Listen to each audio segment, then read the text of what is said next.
Hello friends, എല്ലാ കൂട്ടുകാർക്കും score 11 മലയാളത്തിൻ്റെ മറ്റൊരു വീഡിയോയിലേക്ക് സ്വാഗതം. അങ്ങനെ നമ്മുടെ NTPCയുടെ ഗ്രാജുവേറ്റ് ലെവലിൻ്റെയും അണ്ടർ ഗ്രാജുവേറ്റ് ലെവലിൻ്റെയും ടയർ 1 എക്സാം കംപ്ലീറ്റ് ചെയ്തിരിക്കുകയാണ് അല്ലേ. ഗ്രാജുവേറ്റ് ലെവലിൻ്റെ എക്സാം കഴിഞ്ഞിട്ട് ഓൾറെഡി ഒരു 2 മാസത്തോളമായി. അണ്ടർ ഗ്രാജുവേറ്റ് ലെവലിൻ്റെ എക്സാം ഇപ്പം തന്നെ കഴിഞ്ഞു. ഇനി നിങ്ങൾ വെയിറ്റിംഗ് ആണ് CBT 1ൻ്റെ റിസൾട്ട് എന്ന് വരും. ഗ്രാജുവേറ്റ് ലെവലിൻ്റെ എക്സാമിനെ സംബന്ധിച്ചിടത്തോളം CBT 1ൻ്റെ റിസൾട്ട് എന്ന് വേണമെങ്കിലും വരാം. ഇനി ഇവിടെ നിന്നുള്ള ദിവസങ്ങളിൽ ഓരോ ദിവസവും നമുക്ക് റിസൾട്ട് എക്സ്പെക്ട് ചെയ്യാവുന്നതാണ്. ഗ്രാജുവേറ്റ് ലെവലിൻ്റെ എക്സാം എന്നായിരിക്കും, കട്ട് ഓഫ് എത്രയായിരിക്കും, റിസൾട്ട് എന്ന് വരും തുടങ്ങിയ ഡൗട്ടുകളായിരിക്കും നിങ്ങൾക്ക് കൂടുതലുണ്ടായിരിക്കുക. അണ്ടർ ഗ്രാജുവേറ്റ് പരീക്ഷ കഴിഞ്ഞവർക്കും ഇതുപോലുള്ള സംശയങ്ങൾ തന്നെ കാണും. അതുമാത്രമല്ല, ഇതിൽ ഈ പറഞ്ഞ പോലെ മാർക്ക് കട്ട് ഓഫ് എത്രയാണെന്നോ അല്ലെങ്കിൽ റിസൾട്ട് എന്ന് വരുമെന്നോ അറിയാത്തത് കൊണ്ട് തന്നെ എത്ര സമയം ഇനി പഠിക്കാൻ കിട്ടും, അതുപോലെ തന്നെ ഇനി ഞാൻ പഠിച്ചിട്ട് കാര്യമുണ്ടോ, ഇനി ഞാൻ എന്ത് ചെയ്യണം, ഇനി എന്ത് സ്റ്റെപ്പ് എടുക്കണം തുടങ്ങിയ ഒരുപാട് സംശയങ്ങളായിരിക്കും നിങ്ങൾ. അപ്പോൾ അവർക്ക് ഒരു ചെറിയ ഗൈഡ് ലൈൻസ് തരുന്നതിന് വേണ്ടിയിട്ടാണ് ഇന്ന് ഈ വീഡിയോയുമായിട്ട് ഞാൻ നിങ്ങളുടെ മുന്നിലേക്ക് വന്നിട്ടുള്ളത്. അപ്പോൾ ഇന്നത്തെ നമ്മുടെ സെഷനിൽ നമ്മൾ പ്രധാനമായിട്ട് നോക്കാനായിട്ട് പോകുന്നത് NTPC ഗ്രാജുവേറ്റ് ലെവലിൽ CBT 1 എക്സാം കഴിഞ്ഞിരിക്കുന്ന കുട്ടികളെയും അതുപോലെ തന്നെ NTPC അണ്ടർ ഗ്രാജുവേറ്റ് ലെവലിൽ CBT 1 എക്സാം കഴിഞ്ഞിരിക്കുന്ന കുട്ടികളെയും അഡ്രസ്സ് ചെയ്യുക എന്നുള്ളതാണ് നമ്മൾ പ്രധാനമായിട്ടും ചെയ്യുന്നത്. അപ്പോൾ അതിൽ NTPC ഗ്രാജുവേറ്റ് ലെവലിൻ്റെ എക്സാം ഓൾറെഡി നിങ്ങൾക്ക് അറിയാവുന്നതാണ്, എഴുതിയിട്ടുള്ള എല്ലാവർക്കും അറിയാവുന്നതാണ്. നമുക്കറിയാം 5 പോസ്റ്റിലേക്കായിട്ടാണ് എക്സാം കണ്ടക്ട് ചെയ്തത്. 8113 വേക്കൻസിയിലേക്കായിട്ടാണ് NTPC ഗ്രാജുവേറ്റ് ലെവൽ എക്സാം വിളിച്ചത്. അതിൽ ലെവൽ 6 പോസ്റ്റുകൾ 2 എണ്ണവും ലെവൽ 5 പോസ്റ്റുകൾ 3 എണ്ണവും ആയിട്ടാണ് ഉണ്ടായിരുന്നത്. ഓക്കെ, ഏജ് റിലാക്സേഷൻ 18 തൊട്ട് 36 വയസ്സ് വരെ ഉണ്ടായിരുന്നു. 3 വർഷം അധിക റിലാക്സേഷൻ കൊറോണ കാരണം ഈ വർഷം കിട്ടിയിരുന്നു. ഓക്കെ, ഇനി അടുത്ത സ്റ്റേജ് എന്താണ് സംഭവിക്കാനായിട്ട് പോകുന്നത്? അപ്പോൾ 8113 വേക്കൻസി ഉള്ള ഈ എക്സാമിലേക്ക് ഇനി എന്ത് ചെയ്യുന്നു? CBT 2ലേക്ക് വേണ്ടി എടുക്കുന്നത് 15 ഇരട്ടി ആളുകളെയാണ്. 8113 എന്ന് പറഞ്ഞാൽ മാത്രം പോരാ, അതിൻ്റെ കമ്മ്യൂണിറ്റി വൈസ് വേക്കൻസിയുടെ 15 ഇരട്ടി ആളുകളെ വീതം എന്ത് ചെയ്യും? ഓരോ വേക്കൻസി നോക്കിയിട്ട്, അതിൻ്റെ ഓരോ കമ്മ്യൂണിറ്റി വൈസ് വേക്കൻസി നോക്കിയിട്ട് അതിൻ്റെ 15 ഇരട്ടി ആളുകളെയായിരിക്കും CBT 1 ക്വാളിഫൈ ചെയ്ത് CBT 1ൻ്റെ റിസൾട്ട് പബ്ലിഷ് ചെയ്യുന്ന സമയത്ത് നമ്മൾ എക്സ്പെക്ട് ചെയ്യുന്നത്. ഓക്കെ, അപ്പോൾ അതിനകത്ത് നോക്കി നിങ്ങൾക്ക് കാണാനായിട്ട് പറ്റും. നമ്മൾ ഇവിടെ എക്സാമ്പിൾ ഞാൻ കൊടുത്തിരിക്കുന്നത് RRB ബാംഗ്ലൂരാണ്. RRB ബാംഗ്ലൂരിൻ്റെ ഒരു വേക്കൻസി ചാർട്ടാണ് ഈ കൊടുത്തിരിക്കുന്നത്. അപ്പോൾ അതിനകത്ത് നോക്കിയാൽ ടോട്ടൽ വേക്കൻസി എന്ന് പറയുന്നത് 496 വേക്കൻസിയാണ്. അതിനകത്ത് ജനറൽ വേക്കൻസി എന്ന് പറയുന്നത് 206 വേക്കൻസിയാണ്. SC വേക്കൻസി 71 വേക്കൻസിയാണ്. ST 36 OBC 134 EWS 49. അപ്പോൾ ഈ ഓരോ വേക്കൻസിയുടെയും 15 ഇരട്ടി, അത് ഓരോ പോസ്റ്റിനും. ഇപ്പോൾ chief commercial cum ticket supervisor എന്ന് പറഞ്ഞാൽ അതിൻ്റെ UR വേക്കൻസി അല്ലെങ്കിൽ URൽ വരുന്ന ലിസ്റ്റിലെ കുട്ടികളുടെ എണ്ണം എന്ന് പറയുന്നത് 22x15 ആയിരിക്കും. SC ആണെന്നുണ്ടെങ്കിൽ 7x15 ആയിരിക്കും. അപ്പോൾ ആ രീതിയിൽ ആളുകളെ ഉൾപ്പെടുത്തിക്കൊണ്ടുള്ള ഒരു ലിസ്റ്റാണ് നമ്മളിവിടെ എക്സ്പെക്ട് ചെയ്യുന്നത്. ഓക്കെ, ഇതുപോലെ തന്നെയാണ് ചെന്നൈയുടെ കാര്യം എന്ന് പറഞ്ഞാലും ചെന്നൈയിലും ഈ പറഞ്ഞ പോലെയുള്ള ഒരു വേക്കൻസിയാണ് നമ്മൾ എക്സ്പെക്ട് ചെയ്യുന്നത്. ആൻഡ് നമുക്ക് ഇതിന് മുന്നേ നമ്മുടെ സെൻട്രൽ എംപ്ലോയ്മെൻറ്റ് നോട്ടീസ് 01/2019 ഈ നോട്ടീസ് പ്രകാരമാണ് NTPC എക്സാം ഇതിന് മുന്നേ കണ്ടക്ട് ചെയ്തത്. അന്ന് ഗ്രാജുവേറ്റ് ലെവൽ എക്സാമും അണ്ടർ ഗ്രാജുവേറ്റ് ലെവൽ എക്സാമും ഒറ്റ എക്സാം ആയിട്ടാണ് അവർ നടത്തിയിരുന്നത്. ഈ എക്സാം കണ്ടക്ട് ചെയ്ത വർഷം 2022 കൊറോണ കാരണം ലാഗൊക്കെ വന്ന് 2022 എക്സാം കണ്ടക്ട് ചെയ്തിരുന്നത്. 2022 റിസൾട്ട് പബ്ലിഷ് ചെയ്ത സമയത്ത് ആദ്യത്തെ റിസൾട്ട് ജനുവരി മാസമാണ് വരുന്നത്. ജനുവരി 2022 ആദ്യം റിസൾട്ട് പബ്ലിഷ് ചെയ്യുന്നു. NTPC എക്സാമിൻ്റെ റിസൾട്ട് പബ്ലിഷ് ചെയ്യുന്ന സമയത്ത് ഇവരെന്ത് ചെയ്യുന്നു വെച്ചാൽ ലെവലിൽ തന്നെ പോസ്റ്റ് വൈസ് കട്ട് ഓഫ് ആണ് ആദ്യം വന്നത്. അതിനുശേഷം അവരൊരു മാർച്ച് മാസമായപ്പോൾ കുട്ടികളുടെ പ്രൊട്ടസ്റ്റ് കാരണം എന്ത് ചെയ്തു? കട്ട് ഓഫിനെ റിവൈസ് ചെയ്ത് ലെവൽ വൈസ് കട്ട് ഓഫ് ആക്കി മാറ്റി. നിങ്ങൾക്ക് ഇപ്പോഴും നോക്കിക്കഴിഞ്ഞാൽ നിങ്ങൾക്ക് കാണാനായിട്ട് പറ്റും 2 രീതിയിലുള്ള കട്ട് ഓഫുകൾ. ലെവൽ വൈസ് കട്ട് ഓഫ് എന്ന് പറഞ്ഞാൽ എന്താ അർത്ഥമാക്കുന്നത്? ഈ പറയുന്ന 1-2 പോസ്റ്റുകൾക്ക് കൂടെ ഒരു കട്ട് ഓഫ്, 3, 4, 5 പോസ്റ്റുകൾക്ക് കൂടെ ഒരു cut off. Post vice cut off എന്ന് പറഞ്ഞാൽ എന്താ? നമുക്ക് 5 കട്ട് ഓഫ് എക്സ്പെക്ട് ചെയ്യാം. 5 പോസ്റ്റുകൾക്കായിട്ട് 5 കട്ട് ഓഫ് എക്സ്പെക്ട് ചെയ്യാം. അപ്പോൾ ആദ്യ റിസൾട്ട് പബ്ലിഷ് ചെയ്തപ്പോൾ 5 കട്ട് ഓഫുകളായിട്ടാണ് വന്നത്. 5 കട്ട് ഓഫ് അല്ല, അന്ന് ഇതിൽ കൂടുതൽ പോസ്റ്റ് ഉണ്ടായിരുന്നു. ഞാൻ നേരത്തെ പറഞ്ഞ പോലെ ഗ്രാജുവേറ്റും അണ്ടർ ഗ്രാജുവേറ്റും ഒരുമിച്ചാണ് കണ്ടക്ട് ചെയ്തിരുന്നത്. അപ്പോൾ ഒന്നിൽ കൂടുതൽ അല്ലെങ്കിൽ 8ഓളം വരുന്ന പോസ്റ്റുകളിലേക്കായിട്ട് 8ഓളം കട്ട് ഓഫുകളാണ് അന്ന് അവർ ഡിക്ലെയർ ചെയ്തിരുന്നത്. എന്നാൽ മാർച്ച് മാസം റിസൾട്ട് എന്ത് ചെയ്യുന്നു? റിവൈസ് ചെയ്യുന്നു. ഓരോ ലെവലിനും ഓരോ കട്ട് ഓഫ് വെച്ചിട്ട് അവരെന്ത് ചെയ്യുന്നു? റിവൈസ് ചെയ്യുന്നു. അപ്പോൾ കൂടുതൽ കുട്ടികളെ കൂടെ ഇൻക്ലൂഡ് ചെയ്യുന്ന രീതിയിലാണ് അന്നത്തെ കട്ട് ഓഫ് വന്നിരുന്നത്. ഇത്തവണ എങ്ങനെയായിരിക്കുമെന്ന് നമുക്ക് പറയാൻ പറ്റില്ല. ഇത്തരത്തിലൊരു മാറ്റം അന്ന് RRB കൊണ്ടുവന്നതുകൊണ്ട് ചിലപ്പോൾ ഈ തവണയും ഈ പറഞ്ഞ പോലെ ലെവൽ വൈസ് ആയിരിക്കും ചിലപ്പോൾ കട്ട് ഓഫ് വരിക. പോസ്റ്റ് വൈസ് വന്നുകൂടായില്ല, ലെവൽ വൈസ് ആയിരിക്കാനാണ് കൂടുതൽ സാധ്യത. ഇതാണ് RRB ബാംഗ്ലൂരിൻ്റെ അവസ്ഥ. RRB ചെന്നൈ ആണെന്നുണ്ടെങ്കിലും ഇതുപോലെയാണ് വേക്കൻസി ചാർട്ട് വന്നിരിക്കുന്നത്. അപ്പോൾ ഈ ഓരോ വേക്കൻസിയുടെയും 15 ഇരട്ടി ആളുകളെയാണ് അവരെന്ത് ചെയ്യുന്നത്? ഈ പറയുന്ന CBT 1 കഴിഞ്ഞ് CBT 2 എഴുതാൻ ക്വാളിഫൈ ആക്കി മാറ്റുന്നത്. ഇനി CBT 2 എക്സാമിൻ്റെ അവസ്ഥ എന്താ? നിങ്ങൾക്കറിയാം, CBT1 common for all post ആയിരുന്നു. ഗ്രാജുവേറ്റ് ലെവലിന് എല്ലാവർക്കും കൂടെ എല്ലാ പോസ്റ്റിനും കൂടെ, അതായത് ഈ പറയുന്ന 5 പോസ്റ്റുകൾക്ക് കൂടെ ഒറ്റ പരീക്ഷയായിരുന്നു. 2019 നോട്ടിഫിക്കേഷൻ ഇട്ട് 2022 ടയർ 1 കഴിഞ്ഞ് 2022 ടയർ 2 എഴുതാനായിട്ട് പോയപ്പോൾ അന്ന് ഓരോ ലെവലിനും ഓരോ CBT2 ആയിരുന്നു. CBT2 എന്ന് പറയുന്നത് ലെവൽ വൈസ് ആയിരുന്നു കഴിഞ്ഞ വർഷം. പക്ഷെ ഇപ്പോൾ എന്താണ് അവസ്ഥ? കോമൺ ഫോർ ഓൾ പോസ്റ്റ് എന്ന് പറഞ്ഞാൽ എപ്രകാരമാണോ CBT1 കണ്ടക്ട് ചെയ്തത് അതേപോലെ തന്നെയായിരിക്കും CBT2. എല്ലാ പോസ്റ്റുകൾക്കും കൂടെ ഒറ്റ എക്സാമാണ് ഉണ്ടായിരിക്കുക. എല്ലാ ലെവലിനും കൂടെ ഒറ്റ എക്സാം ആയിരിക്കും ഉണ്ടായിരിക്കുക. എന്ന് പറഞ്ഞാൽ ലെവൽ 6 പോസ്റ്റുകൾക്കും ലെവൽ 5 പോസ്റ്റുകൾക്കും കൂടെ ഒറ്റ പരീക്ഷയാണ് ഉണ്ടായിരിക്കുക.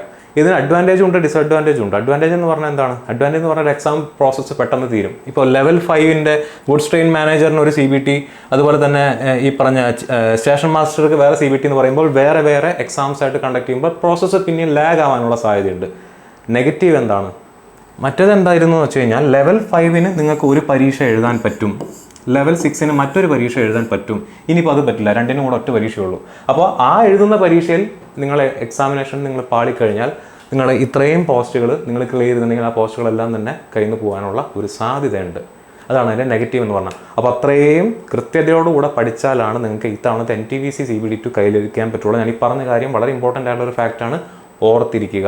ഇതിന് മുന്നത്തെ തവണ ലെവൽ 6ന് ഒരു എക്സാം ആയിരുന്നു, ലെവൽ 5ന് മറ്റൊരു എക്സാം ആയിരുന്നു, ലെവൽ 4നും ലെവൽ 3ക്കും ലെവൽ 2നും മറ്റ് വേറെ വേറെ എക്സാംസ് ആയിരുന്നു. CBT2ന് ഇത്തവണ നോട്ടിഫിക്കേഷനകത്ത് വ്യക്തമായിട്ട് അവർ പറഞ്ഞിട്ടുണ്ട് common for all post. CBT2 എന്ന് പറയുന്നത് എല്ലാ പരീക്ഷകൾക്കും കൂടെ കോമൺ ആയിട്ടുള്ള പരീക്ഷയായിരിക്കും. എപ്രകാരമാണോ CBT1 കണ്ടക്ട് ചെയ്തത് അതുപോലെ തന്നെയായിരിക്കും CBT2 എന്ന ഒരു നോട്ടിഫിക്കേഷനകത്ത് വ്യക്തമായിട്ട് പറഞ്ഞിട്ടുണ്ട്. അതുകൊണ്ട് ഒരു പരീക്ഷയെ നിങ്ങളുടെ മുന്നിലുള്ളൂ, ആ ഒറ്റ പരീക്ഷയ്ക്ക് മാക്സിമം എഫേർട്ട് എടുത്ത് പഠിക്കുക എന്നുള്ളതാണ് NTPC ഗ്രാജുവേറ്റ് ലെവൽ CBT2 എക്സാമിന് പ്രിപ്പയർ ചെയ്യുന്ന കുട്ടികൾ മനസ്സിൽ വെക്കേണ്ട കാര്യം. ഓക്കെ ആണല്ലോ? ഇത് തന്നെയാണ് NTPC അണ്ടർ ഗ്രാജുവേറ്റിൻ്റെയും അവസ്ഥ. NTPC അണ്ടർ ഗ്രാജുവേറ്റിൻ്റെ കാര്യം എടുക്കുകയാണെന്നുണ്ടെങ്കിൽ ഇതാണ് അതിൻ്റെ വാക്കൻസി എന്ന് പറയുന്നത്. ഗ്രാജുവേറ്റ് ലെവലായിട്ട് കമ്പയർ ചെയ്യുമ്പോൾ അതിൻ്റെ തന്നെ 3-1 വേക്കൻസി ഉള്ളൂ. 3445 വേക്കൻസിയാണ് അണ്ടർ ഗ്രാജുവേറ്റ് എക്സാമിനുള്ളത്.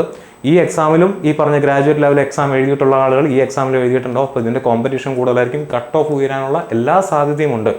അത് ലോജിക്കലാണ് അല്ലേ? ഇതിലും 15 ഇരട്ടി ആളുകളെയായിരിക്കും എടുക്കുന്നുണ്ടാവുക. അതിനുശേഷം ടൈപ്പിംഗ് സ്കിൽ ടെസ്റ്റ് ഉള്ളതുകൊണ്ട് സ്കിൽ ടെസ്റ്റിന് 8 ഇരട്ടി ആളുകളെയും 15 ഇരട്ടി ആളുകളെയാണ് CBT2ന് വേണ്ടി എടുക്കുന്നുണ്ടാവുക. അവിടെയും ഈ പറഞ്ഞ പോലെ എന്തായിരിക്കും, കമ്മ്യൂണിറ്റി വൈസ് ആയിരിക്കും എടുക്കുന്നുണ്ടാവുക. കമ്മ്യൂണിറ്റി വൈസ് വേക്കൻസിയുടെ 15 ഇരട്ടി ആളുകളായിരിക്കും എടുക്കുന്നുണ്ടാവുക. നിങ്ങൾ ടൈപ്പിംഗ് ടെസ്റ്റിനെ പറ്റി ഇപ്പോൾ ബേജാറാവേണ്ട കാര്യമില്ല. CBT2നെ പറ്റിയിട്ടാണ് നമ്മൾ ആദ്യം ഫോക്കസ് ചെയ്യേണ്ടത്. അവിടെയും നോട്ടിഫിക്കേഷനകത്ത് CBT2 എന്ന് പറയുന്നത് ഒറ്റ ടെസ്റ്റ് മാത്രമായിരിക്കും ഉണ്ടാവുക എന്ന് വ്യക്തമായിട്ട് അവർ കൊടുത്തിട്ടുണ്ട്. അപ്പോൾ ഇതാണ് NTPC എക്സാമിൻ്റെ ഇപ്പോഴത്തെ ഒരു അവസ്ഥ എന്ന് പറഞ്ഞു കഴിഞ്ഞാൽ. ഇനി നിങ്ങളുടെ മുന്നിൽ സ്വാഭാവികമായിട്ടും വരാൻ സാധ്യതയുള്ള ഒരു സാഹചര്യമാണ് റിസൾട്ട് എന്ന് വരും.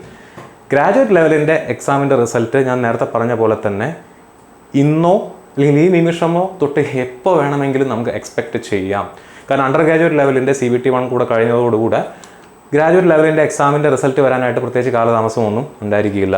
കട്ട് ഓഫ് എന്ന് പറയുന്നത് ഇനി കട്ട് ഓഫ് നോക്കിയിരിക്കേണ്ട കാര്യമില്ല. എക്സാമിന് നിങ്ങൾ പഠിക്കുക എന്നുള്ളതാണ് ചെയ്യേണ്ടത്. ആൻഡ് കട്ട് ഓഫ് നേരത്തെ പറഞ്ഞ പോലെ ഒരുപാട് വേരിയബിൾസിനെ ഡിപ്പെൻഡ് ചെയ്തിരിക്കുന്നു.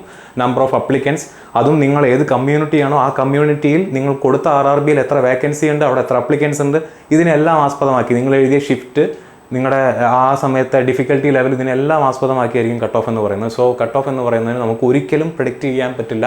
ആൻഡ് അത് പ്രെഡിക്റ്റ് ചെയ്യുന്നത് ശരിയല്ല എന്നാണ് എൻ്റെ പേഴ്സണൽ ആയിട്ടുള്ള ഒപ്പീനിയൻ എന്ന് പറയുന്നത്. CBT2 ഉടനെ കാണുമോ? CBT2 എക്സാമിൻ്റെ കാര്യത്തിൽ പ്രത്യേകിച്ച് NTPC ഗ്രാജുവേറ്റ് ലെവൽ എക്സാമിന് പ്രിപ്പയർ ചെയ്യുന്ന കുട്ടികളാണെന്നുണ്ടെങ്കിൽ CBT2 നിങ്ങൾ ഒരു 1 മന്ത് അല്ലെങ്കിൽ മാക്സിമം ഒരു 40 ഡേയ്സ് 45 ഡേയ്സ് റിസൾട്ട് പബ്ലിഷ് ചെയ്താൽ ഉടനെ തന്നെ CBT2 കണ്ടക്ട് ചെയ്യാനുള്ള എല്ലാ സാധ്യതയുമുണ്ട്. അപ്പോൾ ഒരു 40 ഡേയ്സിനുള്ളിൽ CBT2 എക്സ്പെക്റ്റ് ചെയ്യുക. അങ്ങനെ തന്നെ നിങ്ങൾ പഠിച്ചുകൊണ്ടിരിക്കുക. അതാണ് എനിക്ക് നിങ്ങളുടെ അടുത്ത് പറയാനുള്ളത്. ഇനി ഈ CBT1 കഴിഞ്ഞിട്ടുള്ള കുട്ടികളെ സംബന്ധിച്ചിടത്തോളം, അതായത് ഗ്രാജുവേറ്റ് ലെവലും അണ്ടർ ഗ്രാജുവേറ്റ് ലെവലിനും കുട്ടികൾ കിട്ടുമെന്ന് ഉറപ്പില്ല, ഞാൻ ഇനി പഠിക്കണോ എന്ന് വിചാരിച്ചിരിക്കുന്ന കുട്ടികളുണ്ട്. ഇതിൽ ഗ്രാജുവേറ്റ് ലെവൽ എക്സാം കിട്ടുമെന്ന് ഉറപ്പില്ലാത്ത കുട്ടികളെ സംബന്ധിച്ചിടത്തോളം നിങ്ങൾ പഠിച്ചതൊന്നും പാഴായി പോകുന്നില്ല. നിങ്ങൾക്ക് സെക്ഷൻ കൺട്രോളർ എന്ന് പറഞ്ഞുകൊണ്ടൊരു പോസ്റ്റ് ഉടനെ തന്നെ നോട്ടിഫിക്കേഷൻ വരും. അതും ഈ പറഞ്ഞ പോലെ 1-2 ദിവസത്തിനുള്ളിൽ നമുക്ക് നോട്ടിഫിക്കേഷൻ എക്സ്പെക്ട് ചെയ്യാം. ഒറ്റ സിംഗിൾ പോസ്റ്റിലേക്ക് ഏകദേശം 400ഓളം വേക്കൻസീസ് ആയിട്ടാണ് സെക്ഷൻ കൺട്രോളർ എന്ന് പറയുന്ന പോസ്റ്റ് വിളിച്ചിരിക്കുന്നത്. അപ്പോൾ ആ പോസ്റ്റ് അപ്ലൈ ചെയ്യാനായിട്ട് മറക്കാതെ ഗ്രാജുവേറ്റ് ലെവൽ എക്സാമിന് അപ്ലൈ ചെയ്തിട്ടുള്ള എല്ലാ കുട്ടികളും ഈ പോസ്റ്റും കൂടെ അപ്ലൈ ചെയ്യുക. ഇതിലാകെ നിങ്ങൾ ശ്രദ്ധിക്കേണ്ട കാര്യം ഇതിൻ്റെ മെഡിക്കൽ സ്റ്റാൻഡേർഡ് കുറച്ച് ഹയർ ആണ് എന്നുള്ള കാര്യം. അപ്പോൾ സ്പെക്സ് യൂസ് ചെയ്യുന്ന കുട്ടികൾക്ക് ഈ പോസ്റ്റ് നിലവിലെ സാഹചര്യത്തിൽ അപ്ലൈ ചെയ്യാനായിട്ട് പറ്റില്ല. നോട്ടിഫിക്കേഷൻ വന്നാൽ ഞാൻ ഫർദർ ആയിട്ട് ഡീറ്റെയിൽസ് ആയിട്ട് വീഡിയോ ചെയ്യുന്നുണ്ടായിരിക്കും. ഇപ്പോഴത്തെ നമ്മൾ അറിഞ്ഞ ഒരു അവസ്ഥ വെച്ചിട്ട് സ്പെക്സ് യൂസ് ചെയ്യുന്നവർക്ക് ഈ പോസ്റ്റ് അപ്ലൈ ചെയ്യാനായിട്ട് പറ്റില്ല. അല്ല, അപ്ലൈ ചെയ്യാവുന്നതുകൊണ്ട് കുഴപ്പമില്ല, പക്ഷേ നിങ്ങൾ മെഡിക്കലി അൺഫിറ്റ് ആവാനുള്ള എല്ലാ സാധ്യതയും ഉണ്ട്. ഇനി അണ്ടർ ഗ്രാജുവേറ്റ് ലെവൽ കഴിഞ്ഞിരിക്കുന്ന കുട്ടികളെ സംബന്ധിച്ചിടത്തോളം ഗ്രൂപ്പ് ഡി എക്സാമിന് നോട്ടിഫിക്കേഷൻ വന്നു, നോട്ടീസ് വന്നു അല്ല, എക്സാം ഡേറ്റ് November 17 വരും എന്നുള്ള കാര്യം ഉറപ്പായി. അപ്പോൾ ഇനി 70 ദിവസമാണ് ഗ്രൂപ്പ് ഡി എക്സാമിനുള്ളത്. അപ്പോൾ ആ എക്സാമിന് വേണ്ടി നിങ്ങൾക്ക് പഠിക്കാവുന്നതാണ്. നിങ്ങൾ പഠിക്കുന്നതൊന്നും ഞാൻ നേരത്തെ പറഞ്ഞ പോലെ വെറുതെ ആയിരിക്കില്ല. RRB എക്സാംസ് കണ്ടിന്യൂസ് ആയിട്ട് വിളിച്ചുകൊണ്ടിരിക്കുകയാണ്. RRBയുടെ എക്സാമിൻ്റെ ഇടയിൽ കൂടെ തന്നെ അപ്പുറത്ത് CHSലും CGLും എല്ലാം നടക്കുന്നുണ്ട്. അപ്പോൾ പഠിച്ചുകൊണ്ടിരിക്കുക. അങ്ങനെ പഠിച്ച് മുന്നോട്ട് പോയാലാണ് നിങ്ങൾക്ക് ഏതെങ്കിലും ഒരു ഗവൺമെൻറ് ജോലിയിൽ എത്തിപ്പെടാനായിട്ട് പറ്റുള്ളൂ. ഓക്കെ, അപ്പോൾ അത് നിങ്ങൾ കൃത്യമായിട്ട് ആലോചിക്കുക. ഇനി RRB എക്സാംസുമായിട്ട് ബന്ധപ്പെട്ട എല്ലാ അപ്ഡേറ്റ്സും, എക്സാമിൻ്റെ എല്ലാ ഡീറ്റെയിൽസും, നമ്മുടെ കോഴ്സുമായിട്ട് ബന്ധപ്പെട്ട എല്ലാ ക്വറീസും, അതുപോലെ തന്നെ ഈ പറഞ്ഞ സബ്ജക്റ്റ് റിലേറ്റഡ് ആയിട്ടുള്ള ഡൗട്ടുകൾക്ക് എല്ലാത്തിനും വേണ്ടി നമ്മളൊരു കമ്മ്യൂണിറ്റി ഡെവലപ്പ് ചെയ്യുന്നുണ്ട്. സ്കോർ റെയിൽവേ സ്റ്റഡി ഗ്രൂപ്പ് എന്നാണ് അതിൻ്റെ പേര്. ഓൾറെഡി ഏകദേശം ഒരു 800-ൽ പരം കുട്ടികൾ അതിനകത്ത് ജോയിൻ ചെയ്തിട്ടുണ്ട്. ആ കമ്മ്യൂണിറ്റിയുടെ ഭാഗമാകാൻ നിങ്ങൾക്ക് താല്പര്യമുണ്ടെങ്കിൽ നമ്മുടെ ടെലഗ്രാം ചാനലിൽ നിങ്ങൾക്ക് ജോയിൻ ചെയ്യാവുന്നതാണ്. അവിടെ നിന്ന് നിങ്ങൾക്ക് ഈ പറയുന്ന സ്കോർ റെയിൽവേ മലയാളം സ്റ്റഡി ഗ്രൂപ്പിൻ്റെ ലിങ്ക് കിട്ടുന്നതായിരിക്കും. അല്ലെങ്കിൽ ഈ വീഡിയോയുടെ ഡിസ്ക്രിപ്ഷനിൽ ഞാൻ ആ ലിങ്ക് പോസ്റ്റ് ചെയ്യാം. ഇനി ഇതല്ല, ഞാൻ നേരത്തെ പറഞ്ഞ പോലെ നിങ്ങളുടെ റിവിഷൻ സ്മൂത്തായി നിങ്ങൾക്ക് ഈ സബ്ജക്റ്റ് നിരന്തരമായിട്ട് റിവൈസ് ചെയ്ത് പോകുന്നതിന് വേണ്ടി നമ്മൾ ഓൾറെഡി ഒരു റിവിഷൻ എക്സ്പ്രസ് സീരീസ് ആരംഭിച്ചിട്ടുണ്ട്. ഈ റിവിഷൻ എക്സ്പ്രസ് സീരീസ് പ്രകാരം നിങ്ങൾക്ക് വീക്ക്ലി ഷെഡ്യൂളും ഡെയിലി പ്ലാനും കിട്ടുന്നുണ്ടായിരിക്കും. അതുപോലെ തന്നെ റിവിഷൻ ക്ലാസ്സുകളും സ്റ്റഡി മെറ്റീരിയൽസും കിട്ടുന്നുണ്ടായിരിക്കും. വീക്ക്ലി ക്യൂസുകളും കിട്ടുന്നുണ്ടായിരിക്കും. ആൻഡ് ഇത് എല്ലാം സൗജന്യമായി ഞാൻ നേരത്തെ പറഞ്ഞ സ്കോർ റെയിൽവേ മലയാളത്തിൻ്റെ സോഷ്യൽ മീഡിയ പ്ലാറ്റ്ഫോമുകൾ നിങ്ങൾക്ക് ലഭ്യമാക്കാവുന്നതാണ്. അപ്പോൾ അതിനെ വേണ്ട വിധത്തിൽ ഉപയോഗിക്കുക. ഈ റിവിഷൻ എക്സ്പ്രസ് സീരീസ് എങ്ങനെ വേണം യൂസ് ചെയ്യാൻ, അതിൻ്റെ പ്രോപ്പർട്ടീസ് എന്താണ്, അതിൻ്റെ പ്രത്യേകതകൾ എന്താണെന്നുള്ളതൊക്കെ വെച്ചുകൊണ്ട് ഡീറ്റെയിൽ ആയിട്ട് ഞാൻ വീഡിയോ ചെയ്തതാണ്. ആ വീഡിയോ നിങ്ങൾക്ക് കാണാവുന്നതാണ്. അല്ലെങ്കിൽ ഞങ്ങളുടെ ടെലഗ്രാം ചാനലിൽ ജോയിൻ ചെയ്താൽ നിങ്ങൾക്ക് ആ സ്റ്റഡി പ്ലാൻ എങ്ങനെയാണ് മുന്നോട്ട് പോകുന്നതെന്നുള്ളത് മനസ്സിലാക്കാവുന്നതാണ്. ഈ സ്റ്റഡി പ്ലാൻ്റെ ഒരു പ്രത്യേകത എന്ന് പറഞ്ഞു കഴിഞ്ഞാൽ RRB കണ്ടക്ട് ചെയ്യുന്ന assistant loco pilot, technician grade 3, technician grade 1, junior engineer exam, നമ്മുടെ RPFൻ്റെ SI, RPFൻ്റെ constable, NTPC graduate, NTPC undergraduate, group D exams, ഈ എല്ലാ എക്സാംസിനും കോമൺ ആയിട്ട് വരുന്ന സിലബസുകളെ എടുത്തു വെച്ചിട്ട് ആ ടോപ്പിക്സിനെ കൃത്യമായിട്ട് എന്ത് ചെയ്യുന്നു, അനലൈസ് ചെയ്ത് ഓരോ ടോപ്പിക്കിനും റിവിഷൻ ക്ലാസ്സുകളും സ്റ്റഡി മെറ്റീരിയൽസും അത് ഏത് ദിവസം എന്ത് പഠിക്കണം എന്നുള്ള രീതിയിലുള്ള ഷെഡ്യൂളും അടങ്ങുന്ന ഒരു റിവിഷൻ സീരീസാണ്. ഒരു കോംപ്രിഹെൻസീവ് ആയിട്ടുള്ള റിവിഷൻ സീരീസാണ് നമ്മൾ പ്ലാൻ ചെയ്തിരിക്കുന്നത്. നിങ്ങൾക്ക് ഫോളോ ചെയ്യാവുന്നതാണ്. ഓക്കെ, ഇനി നമ്മൾ ഓൾറെഡി കോഴ്സുകൾ ലോഞ്ച് ചെയ്തിട്ടുണ്ട്. NTPC CBT 2ൻ്റെ ബാച്ച് ഓൾറെഡി അഡ്മിഷൻ ഓപ്പൺ ആണ്. നിങ്ങൾക്ക് താല്പര്യമുണ്ടെങ്കിൽ നമ്മുടെ കോഴ്സ് പർച്ചേസ് ചെയ്യാവുന്നതാണ്. ഗ്രൂപ്പ് ഡിക്ക് പഠിക്കുന്ന കുട്ടികൾക്ക് വേണമെന്നുണ്ടെങ്കിൽ ഗ്രൂപ്പ് ഡിയുടെ ക്രാഷ് കോഴ്സ് ജോയിൻ ചെയ്യാവുന്നതാണ്. ഈ കാണുന്ന നമ്പറിൽ നിങ്ങൾക്ക് ഞങ്ങളെ കോൺടാക്ട് ചെയ്യാം. ഇനി അടുത്ത വർഷത്തെ NTPC ഗ്രൂപ്പ് ഡി എക്സാംസിന് വേണ്ടി ഫോക്കസ് ചെയ്യുന്ന കുട്ടികൾക്ക് വേണ്ടി നമ്മൾ RRBയുടെ ലോങ് ടേം കോഴ്സുകളും ലോഞ്ച് ചെയ്തിട്ടുണ്ട്. നിങ്ങൾക്ക് താല്പര്യമുള്ളവർക്ക് ഈ കോഴ്സിലും ജോയിൻ ചെയ്ത് പഠിക്കാവുന്നതാണ്. ഈ കാണുന്ന നമ്പറിൽ നിങ്ങൾക്ക് കോൺടാക്ട് ചെയ്യാം. നമ്മൾ താഴെ കൊടുക്കുന്ന ഗൂഗിൾ ഫോമിൽ നിങ്ങൾക്ക് നിങ്ങളുടെ ഡീറ്റെയിൽസ് ഫില്ല് ചെയ്യാവുന്നതാണ്. ആ രീതിയിൽ നമ്മുടെ കോഴ്സ് ജോയിൻ ചെയ്യാവുന്നതാണ്. അപ്പോൾ ഇത്രയാണ് എനിക്ക് NTPC എക്സാം കഴിഞ്ഞിരിക്കുന്ന കുട്ടികളുടെ അടുത്ത് പറയാനുള്ളത്. എക്സാമിൻ്റെ കട്ട് ഓഫ് എത്രയായിരിക്കും, എക്സാമിൻ്റെ റിസൾട്ട് എന്ന് വരും, ഇനി എഴുതിയാൽ കിട്ടുമോ, പഠിച്ചിട്ട് കാര്യമുണ്ടോ തുടങ്ങിയ ഡൗട്ടുകളെല്ലാം നിങ്ങൾ എന്ത് ചെയ്യുക, മാറ്റി വയ്ക്കുക, പഠിച്ചുകൊണ്ടേയിരിക്കുക. അവസരങ്ങൾ ഒരുപാടുണ്ട്. ഈ എക്സാമിൻ്റെ റിസൾട്ട് എന്തോ ആയിക്കോട്ടെ, അതിനെപ്പറ്റി നിങ്ങൾ ബോധർ ചെയ്യേണ്ട കാര്യമില്ല. നിങ്ങളുടെ മാക്സിമം ഇൻപുട്ട് കൊടുത്തിട്ടുണ്ടെങ്കിൽ ഒരു മനുഷ്യന് അതിൽ കൂടുതൽ എന്താണ് ചെയ്യാനുള്ളത്. അപ്പോൾ മാക്സിമം എഫേർട്ട് ഇട്ട് ഓരോ എക്സാമിനെയും അതുപോലെ തന്നെ നിങ്ങൾ എന്ത് ചെയ്യുക, പഠിച്ചുകൊണ്ടേയിരിക്കുക. ഇതൊരു കണ്ടിന്യൂസ് പ്രോസസ്സാണ്. ഞാൻ എല്ലാ വീഡിയോയിലും പറയുന്ന കാര്യമാണ്. വീണ്ടും ഓടുന്നവർക്ക് വേണ്ടിയിട്ടാണ് ഇതിൻ്റെ ഫൈനൽ റിസൾട്ട് കാത്തിരിക്കുന്നത്. ഓക്കെ, അപ്പോൾ എല്ലാവർക്കും ഓൾ ദ ബെസ്റ്റ്. മറ്റൊരു വീഡിയോയിൽ വീണ്ടും കാണാം.